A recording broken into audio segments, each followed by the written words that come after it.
I want to say this up front. I am responsible, not single-handedly, but certainly a lot responsible for creating some of the conditions that I now hate about fiddle contests.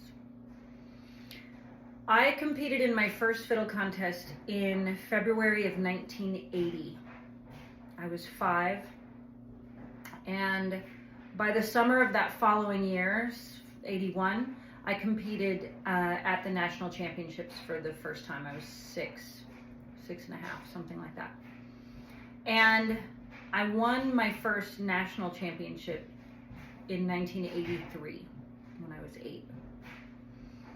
And for the 8 and under division, like I didn't win the adult division. Anyway, but it was pretty early on that it occurred to me, just even as a small kid, that if you wanted to win a contest, which I very much did, I liked having my own money, that what you should do is look at what grown-ups are doing and the grown-ups who win, and you should just play what they play.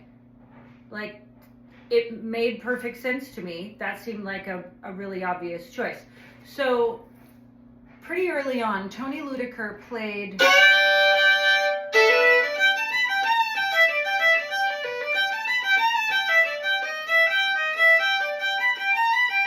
right there, that little lick right there in Sally Johnson. I thought that was so cool, and he was winning all of the Grand National divisions. So I was like, I'm gonna learn that. I think at that point, kids, as a general rule, were just learning the tunes from their teachers and showing up and playing them, and it was just kind of whatever. But I was like, no, that's not good enough. And also, adults were doing their own thing and just playing the way they played and going up against other people who played the way they played.